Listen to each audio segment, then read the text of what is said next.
کیونکہ آپ کا سارا دعویٰ ہے بخاری مسلم کا، اس کو بھی ذرا ٹیسٹ کریں نا پھر. اب آپ نے بات کی ہے جی چلو بریلوی آزاد کو چھوڑ دیں، قاری نیب ڈار صاحب اور مفتی الوی صاحب انہوں نے بلکہ یہ میل بھی میسج بھی کیا ہے انٹرنیٹ پہ اور ویسے بھی انہوں نے کیا ہے. دو بندے نے جو کدے کدار میری بھی تعریف کرتے ہیں چاہتے میں انہوں نے اپنے خلاف کرنا. ٹھیک ہے جی. نہیں وہ دیکھیں بات تو پھر یہ اختلاف والی ہوگی نا. انہوں نے کہا جی کہ بخاری مسلم کی کئی ایسی حدیث ہیں جو کہ جتنے گستاخانے رسول دنیا میں گزرے ہیں وہ سارے انہیں کو کوٹ کری جا رہے ہیں. قاری نیب ڈار صاحب نے کہا جی میں نہیں مانتا ان کو، سندھوں کی چھوڑ دو میں نہیں مانتا. جیسے آپ نے کہا طریف علی، ان کا آپ کیوں دفاع کرتے ہیں؟ مثلا یہ جو شیعہ رافضی بھی کرتے رہتے ہیں کہ وہ حضرت عائشہ سلام اللہ علیہ کا جو غسل والا اور حضرت اللہ تعالیٰ کی وہ کہتے ہیں جی اس پہ مفتی صاحب بھی غلط اعتراض کرتے تھے کہ جنون نہیں بھرے گی تو اللہ پاک اس میں نوز باللہ اپنی ٹانگ ڈالے گا، اور حضرت عائشہ کے 9 سال کی عمر میں شادی والا پہلی وہی پہ خودکشی نوز باللہ کرنے والی روایت، اور اس کے بعد جناب یہ جو ہے یہ نبی صلی اللہ علیہ وسلم پر جادو، وہ کہتے ہیں کہ نبی صلی اللہ علیہ وسلم پر جادو کا مانتے ہیں تو آپ تو مشرکین مکہ کی طرح نوز باللہ گستاخ رسول ہیں اور بندر کو سنسار کرنا. جناب پورا میرا ایک ویڈیو کلپ ہے، ہزاروں لوگ دیکھ چکے ہیں. کیا نبی صلی اللہ علیہ وسلم پہ جادو والی حدیث صحیح ہے؟ کسی کو آپ رومن میں لکھیں. ایک طرف غامدی صاحب کی تصویر ہے، حنیف ڈار صاحب کے استاد، ان کے مرشد، میرے بھی کسی درجے میں مرشد، اور دوسری طرف میری. تو میں نے اس میں یہ سارے جو ایک عقلی اعتراضات ہیں نا میں نے اس کے جواب دیے. حنیف ڈار صاحب میرے لیے قابل احترام ہے، میں نے مطلب ان کی کچھ تحریریں پڑھی ہیں، باقی مجھے ان کا اتنا زیادہ تعارف نہیں ہے. آپ نے انٹروڈیوس کرایا، کچھ اور ہمارے ارسلان بھائی ہیں انہوں نے تعارف کروایا، ہمارے خالد بھائی یہاں پہ کالا گجرا میں ہوتے ہیں انہوں نے تعارف کروایا تھوڑا بہت. میں ان سے یہ بات کروں گا کہ یہ میں پھر اس سے بھی ایک اسٹیپ آگے جاتا ہوں کہ یہ جس ٹیسٹ سے بخاری اور مسلم کو گزار رہے ہیں اسی ٹیسٹ سے قرآن کو بھی گزاریں. قرآن کے بھی جو واقعات عقل کے خلاف ہیں یہ ان کو تختہ مشق بنائے. پھر اگر یہ قرآن کے واقعات کو صرف یہ کہہ کے چھوڑ دیتے ہیں کہ یہ قرآن کے واقعات ہیں، چاہے یہ عقل کے پیرائے پہ پورے نہیں اترتے، تو ہم احادیث کے بارے میں اگر یہ عقیدہ رکھتے ہیں جو تواتر کے ساتھ مین اسٹریم کی اہل سنت کی کتابوں میں آئے ہیں تو ہم سے یہ کیوں گلا کرتے ہیں؟ مثال کے طور پر دیوا مثال میں بولا نہیں قرآن میں ایسی کون سی گستاخانہ بات ہے؟ نہیں میں آپ کو مثالیں دیتا ہوں نا. عقل کی بات ہو رہی ہے نا، عقل کی بات ہو رہی ہے. گستاخانہ والے معاملے کو تو بعد میں ہم دیکھیں گے، گستاخی بھی اس میں آ جاتی ہے. پہلے میں آپ کو مثال دیتا ہوں کہ یہ مجھے بتائیں کہ جو قرآن حکیم میں حضرت یحییٰ علیہ السلام کا اولاد ماننے کا واقعہ آیا ہے، اللہ تعالیٰ سے اولاد مانگی ہے انہوں نے، اس میں اللہ تعالیٰ نے فرشتہ بھی ان کے پاس بھیجا ہے. جی بالکل. فرشتے نے آ کے ان کو بشارت دی ہے. انہوں نے آگے سے یہ کہا کہ میری اولاد کیسے ہوگی، میری تو بیوی بانجھ ہے، میں تو خود بوڑھا ہو چکا ہوں. اتنا آرگومنٹ کیا ہے. میرے کو شاید فرشتہ آ جائے نا کہ اللہ نے بھیجا ہے اور میں آج سے دوڑتا بندہ نہ اٹھتے آئے گا فرشتہ تو میں تو رسک نہیں لاؤں گا، میں پہلے لا حول ولا قوت الا باللہ پڑھا گا کیونکہ سلسلہ نبوت ختم ہو چکے ہیں. پہلے آ جاتے سن لوگ تے میں تو دوسری گل ہی نہیں کراں گا بھائی اللہ نے فرشتہ بھیجا. منو کی ٹینشن ہے کہ میں میری بیوی بڈھی ہے یا میں جناب وہ بانجھ ہے، میں بوڑھا ہو چکا ہوں. میں کہاں گا جی واہ سبحان اللہ. اگو آرگومنٹ کرتے ہیں، فرشتہ جواب دیتا ہے کہ اللہ نے تنوں بھی اس ٹائم پیدا کیتا سی جب تو کوئی قابل ذکر شاہ نہیں تھا. میں کہتا ہوں نبی کا کیا اتنا بھی عقیدہ نہیں ہے کہ اس کے پاس فرشتہ آئے اور پھر وہ آرگومنٹ کرنا شروع کر دے؟ نبی کو چاہیے ٹھیک ہے جی سبحان اللہ بسم اللہ. یہ کیوں کیا انہوں نے؟ عام آدمی بھی ایکسپیکٹ نہیں کرے گا کہ اس کے پاس اللہ کا فرشتہ آئے اور وہ آگے سے آرگومنٹ کرے کہ جی مجھے اولاد کیسے ہو سکتی ہے، میری تو بیوی بانجھ ہے. عام آدمی کو پتہ ہے کہ اللہ تعالیٰ بانجھ میں سے نہیں اولاد دے سکتا. تھوڑا ہے کہ نہیں؟ بالکل. تو یہ ٹینشن ان کو کیوں ہوئی؟ اس کا جواب یہ دیں گے کہ جی وہ بحیثیت انسان ہو گئی. بھائی وہ پیغمبر ہے، عام انسان نہیں ہے. تو کہیں گے ذرا اس وقت یہ غلبہ والا معاملہ ہو گیا، یا کہیں گے ایمان کی مزید مضبوطی چاہتے تھے. تعویلات ہی کریں گے نا. جواب دیں گے نا. اس سے بھی آگے چلیں. سیدہ مریم کو آ کے فرشتے نے جبرائیل نے بشارت دی ہے اور کہا کہ تجھے اولاد ہونے والی ہے، ہم اس کو نشانی بنانے والے ہیں. پھر اس کے بعد آتا ہے جب وہ حاملہ ہو گئی پھر کہتی ہے کاش میں اس دن سے پہلے مر کے مٹی ہو چکی ہوتی. سورہ مریم میں آتا ہے کیوں مر کے مٹی ہو جاتی؟ تجھے تو فرشتے نے آ کے بشارت دی ہے، تجھے تو جشن کرنے چاہیے کہ تیرا بچہ جو ہے وہ پورے جان والوں کے لیے نشانی بننے والا ہے. الٹا تو حاملہ ہونے کے بعد تو شکر ادا کر کے وہ بچہ واقعی پیدا بھی ہونے والا ہے. اس کی وجہ کہہ مر کے مٹی ہو جاتی میں اب کیسے منہ دکھاؤں گی؟ بھائی تیرے پیچھے اللہ ہے، فرشتے ہیں بشارت دینے والے. بحیثیت انسان ان سے ہوا نا. یہی واقعہ اگر قرآن کے اندر نہ ہوتا، بخاری مسلم میں ہوتا ہے، کہنا دیکھو یار کتنا مذاق اڑا رہا ہے، اللہ آگے بشارت دے رہا ہے تو مریم نے پھر بھی یقین نہیں آ رہا ہے نا. دیکھو کتنی مریم نے توہین کی ہے، کتنی ایڈی زکریا دی توہین کی ہے، مذاق اڑاتے ہیں.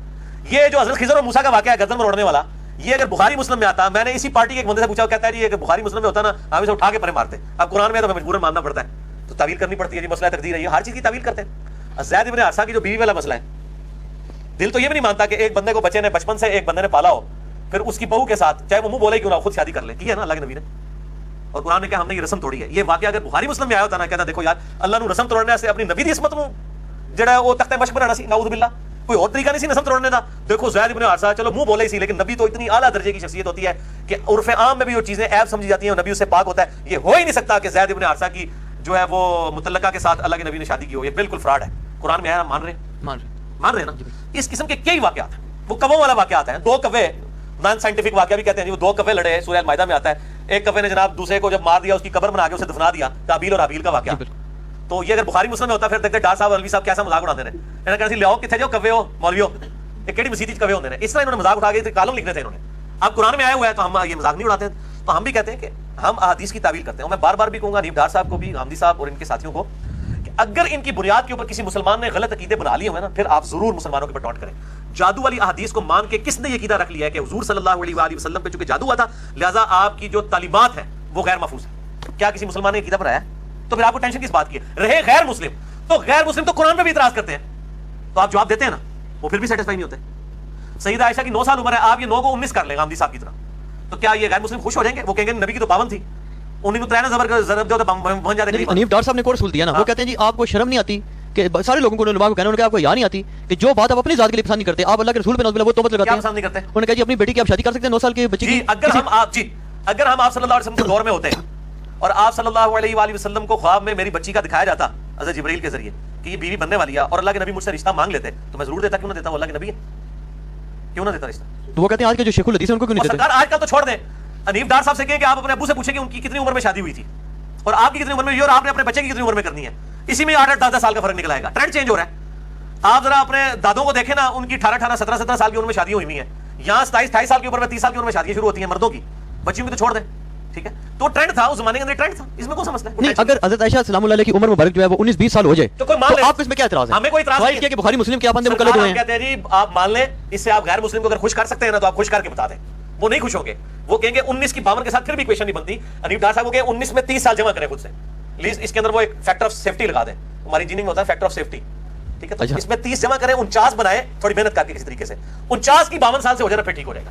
19 سے غیر مسلم نے کو نہیں, تو کیا لاب لینا کر کے انہیں ایک ایشو ایڈریس ہوئے گا نا, دوسرا ایشو تو پھر اپنی جگہ. اچھا ایک بات مجھے یاد آ گئی نا اسی سے, سوال بھی چلو کہہ لیں. مفتی صاحب سے ایک دفعہ میری بات ہوئی تھی اس مسئلے میں. انہوں نے کہا جی جس خبیث نے وہ کتاب لکھی تھی نا, جس کو غازی علم الدین شہید رحمۃ اللہ نے قتل کیا تھا خبیث کو, وہ کتاب تو خیر اس نے نہیں لکھی, تو اسے کتاب چھاپی تھی. وہ کہتے تھے جی اس کا مقدمہ جب پیش ہوا ہے تو وہاں پر وہ آگے غالباً سکھ جج بیٹھا تھا, اس نے یہی مقدمہ بنایا جو ان کا جو آگے وکیل تھا ان کا خبیثوں کا ہندو تھا یا سکھ تھا. اس نے کہا جی ان کی کتاب کھولو بخاری مسلم, ایک بات اگر اس کے علاوہ اس نے خبیث نے لکھی ہے تو جناب اس کو پھانسی کی سزا جو دے دو. وہ کہتے ہیں جناب وہاں پہ مسلمانوں کے وکیل بھی شرمندہ ہو گئے, انہوں نے کہا یار باتیں ساری اب آپ نہیں, اس میں ایک آپ کو بھی پکی ہے. آپ کہتے ہیں جی یہ مشاجات صحابہ نے لکھی ہیں, میں چلو اکٹھی کر دی. علماء یہ کہتے ہیں نا, ہم بھی ان کا مذاق کرتے ہیں, آپ بھی کرتے ہیں, کہتے ہیں جی لکھی ہیں تو اکٹھی کر دی, تو میں نے کیا جرم کیا.